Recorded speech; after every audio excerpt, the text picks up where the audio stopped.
ناظرین اکرام، السلام علیکم ورحمۃ اللہ وبرکاتہ۔ جیسا کہ آپ حضرات کو معلوم ہے، ہم اپنے چینل TTI 786 پر نماز کا مکمل طریقہ صحیح سادے الفاظ میں اور عام فہم لوگوں کے سمجھنے کے لیے، ہمارے نوجوان بھائی اور بچوں کے سمجھنے کے لیے آسان طریقے سے اپنے چینل پر ڈال رہے ہیں۔ آپ حضرات ہمارے چینل پر بنے رہیں۔ اب ہم خلاصہ طریقے سے، بالکل سمپل آسان طریقے سے ترکیب نماز اپلوڈ کرتے ہیں۔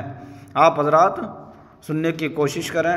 اللہ رب العزت ہمارے تمام ناظرین اور تمام ہمارے محبین کو نیک اعمال کی توفیق عطا فرمائے۔ سب سے پہلے وضو کر لیجئے، یا اگر غسل کی ضرورت ہو تو نہا لیجئے۔ اگر جماعت کا وقت ہو تو مسجد میں جا کر امام صاحب کے پیچھے نماز پڑھیے۔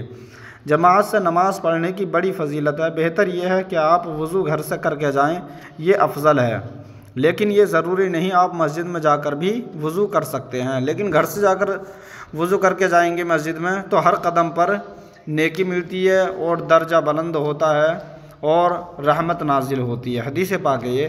اگر آپ اکیلے نماز پڑھ رہے ہیں تو وضو کیجئے، قبلہ کی طرف منہ کر کے کھڑے ہو جائیے، نماز کی نیت کیجئے۔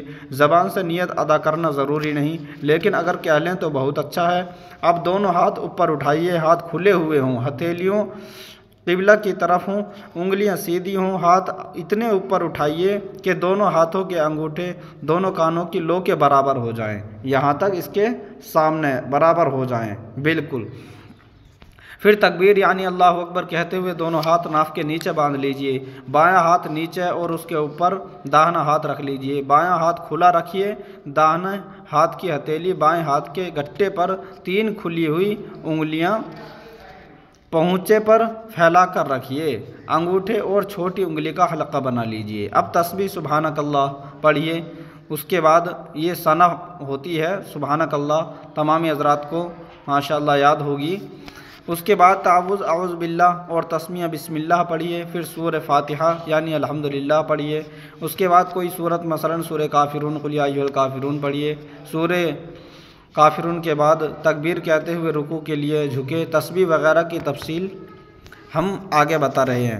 رکوع میں دونوں ہتھیلیاں گھٹنوں پر مضبوطی سے رکھیے، پنڈلیاں سیدھی کھڑی کیجئے، دونوں کوہنیاں بھی سیدھی رکھیے، کمر پھیلائیے، سر کو کمر کے برابر سیدھ میں سر پیروں کے درمیان رکھیے۔ اب 3 بار تسبیح سبحان ربی العظیم پڑھیے۔ یہ رکوع تک آسان طریقہ ہو گیا نماز کا۔ کوئی بات سمجھ میں نہ آئے تو کمنٹ کر سکتے ہیں۔ پھر قومہ کیجئے، پھر سمیع اللہ لمن حمدہ کہتے ہوئے سیدھے کھڑے ہو جائیے اور ربنا لک الحمد کہیے۔ اب یہاں سے سجدے کے متعلق بتا رہے ہیں۔ پھر تکبیر کہتے ہوئے سجدے کے لیے جھکیے۔ پہلے زمین پر دونوں گھٹنے، پھر دونوں ہاتھ، پھر ناک، پھر پیشانی رکھیے۔ سجدے میں پیشانی زمین پر رکھنا لازمی ہے، ورنہ نماز نہیں ہوگی۔ سجدے میں چہرہ دونوں ہاتھوں کے درمیان اس طرح رہے کہ انگوٹھے کانوں کی لو کی سیدھ میں ہوں، ہتھیلیاں کھلی ہوئی ہوں، انگلیاں بھی معمول کے مطابق کھلی ہوئی ہوں اور سر کی سیدھ میں زمین پر رکھی ہوئی ہوں۔ کمر اونچی اٹھی ہوئی، کوہنیاں اور رانے پیٹ سے الگ رہیں۔ پیروں کے پورے پنجے زمین پر رکھے ہوں، انگلیوں کے سرے قبلے کی طرف موڑے ہوئے ہوں۔ کم سے کم ایک پیر کا انگوٹھا زمین سے لگا رہنا ضروری ہے۔ انگوٹھے کا صرف چھو جانا ضروری نہیں، بلکہ پیٹ جو ہوتا ہے نیچے کا حصہ انگوٹھے کا، وہ بھی لگا رہنا ضروری ہے۔ وہ نہیں لگا رہا تو نماز فاسد ہو جائے گی۔ اگر دونوں پیر زمین سے اٹھ گئے تو نماز نہیں ہوگی۔ سجدے میں 3 بار سبحان ربی الاعلیٰ پڑھیے۔ اب جلسہ کیجیے، جلسہ بیٹھنے کو کہتے ہیں۔ پھر تکبیر کہتے ہوئے 2 زانو بیٹھ جائیے۔ بیٹھنے کے لیے گھٹنے موڑ کر دایاں پاؤں کھڑا کر لیجئے اور بایاں پاؤں بچھا لیجئے۔ انگلیاں جہاں تک ہو سکے قبلہ کی طرف رہیں۔ آدھے منٹ یعنی اطمینان سے بیٹھنے کے بعد دوسرا سجدہ کیجئے۔ تکبیر کہتے ہوئے سجدے میں جائیے اور 3 بار پھر تسبیح سبحان ربی الاعلیٰ پڑھیے۔ اب تکبیر کہتے ہوئے سیدھے کھڑے ہو جائیے۔ اب سجدے سے اٹھنے اور کھڑے ہونے کی بہتر صورت یہ ہے کہ پہلے پیشانی زمین سے اٹھائیے، پھر ناک، اس کے بعد دونوں ہاتھ اٹھا کر گھٹنوں پر رکھیے، پھر سیدھے کھڑے ہو جائیے۔ اب آپ کی پہلی رکعت مکمل ہو گئی۔ اسی طرح دوسری رکعت پوری کیجیے۔ یہی آسان طریقہ ہے، سب سے ایزی۔ دوسری رکعت میں سورہ فاتحہ کے بعد کوئی سورت پڑھیے، مگر یہ خیال رکھیے کہ دوسری رکعت میں پڑھے جانے والی صورت پہلی رکعت کی صورت سے بڑی نہ ہو، یہ خیال رکھنا ضروری ہے۔ قاعدہ دوسرے سجدے کے بعد بیٹھ جائیے اور اتحیات پڑھیے۔ اب اگر آپ نے 2 رکعت نماز کی نیت کی تھی تو اتحیات کے بعد درود شریف پڑھیے اور اس کے بعد دعا اللہم انی ظلمت نفسی، یہ پھر سلام، پھر اس طریقے سے السلام علیکم ورحمۃ اللہ کہتے ہوئے داہنی طرف منہ موڑیے، پھر دوبارہ سلام کہتے ہوئے بائیں طرف رخ کیجیے اور دعا پڑھیے اللہم انت السلام و منک السلام۔ یہ فرض نماز کے بعد کی دعا ہوتی ہے۔ 3 یا 4 رکعت والی نماز، اگر آپ نے 3 یا 4 رکعت کی نیت کی تھی تو اتحیات پڑھ کر تکبیر کہتے ہوئے کھڑے ہو جائیے، بسم اللہ پڑھیے، پھر سورہ فاتحہ پڑھیے۔ اگر آپ فرض نماز پڑھ رہے ہیں تو تیسری اور چوتھی رکعت میں صرف سورہ فاتحہ پڑھیے۔ یہ بات اکثر ہمارے نوجوانوں کو پتہ نہیں ہوتی ہے، صرف سورہ فاتحہ تیسری اور چوتھی رکعت میں۔ لیکن اگر آپ واجب یا سنت یا نفل نماز پڑھ رہے ہیں تو سورہ فاتحہ کے بعد کوئی سورت ضرور پڑھیے، اس بات کو ذہن نشین کریے آپ حضرات۔ سورت کے بعد رکوع اور سجدہ کیجیے اور جتنی رکعت کی نیت کی تھی وہ پوری کرنے کے بعد سلام پھیر کر دعا مانگیے۔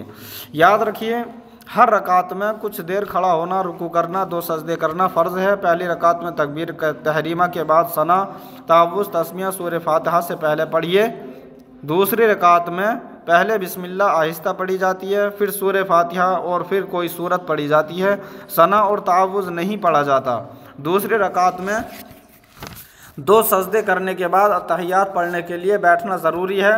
اس بیٹھنے کو قاعدہ کہتے ہیں۔ 3 یا 4 رکعت والی نماز میں 2 قاعدے ہوتے ہیں۔ قاعدہ اولا جو بیچ میں ہوتا ہے یعنی 2 رکعت کے بعد تیسری رکعت سے پہلے، قاعدہ اخیرہ جو نماز کے آخر میں ہو جس کے بعد سلام پھیر دیا جاتا ہے۔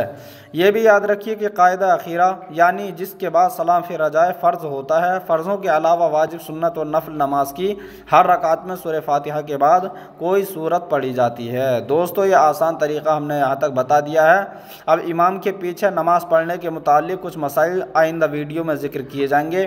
اللہ رب العزت ہم سب کو نیک اعمال کرنے کی توفیق عطا فرمائے۔ ہمارے ناظرین، ہمارے محبین کو، بچوں کو اور نوجوان جو حضرات ہیں ہماری ویڈیوز دیکھنے والے، مولا تبارک و تعالیٰ سب پر اپنا خاص فضل و کرم فرمائے، سب کی زندگیوں میں خوشحالیاں عطا فرمائے۔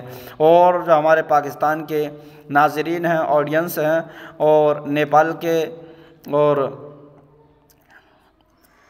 آس پاس کے جو بھارت کی کنٹریز ہیں ان کے جو آڈینس ہیں، میری گزارش ہے پرخلوص برائے مہربانی آپ بھی ذرا ہمارے ویڈیوز کو دیکھنے کی کوشش کریں۔ السلام علیکم ورحمۃ اللہ وبرکاتہ۔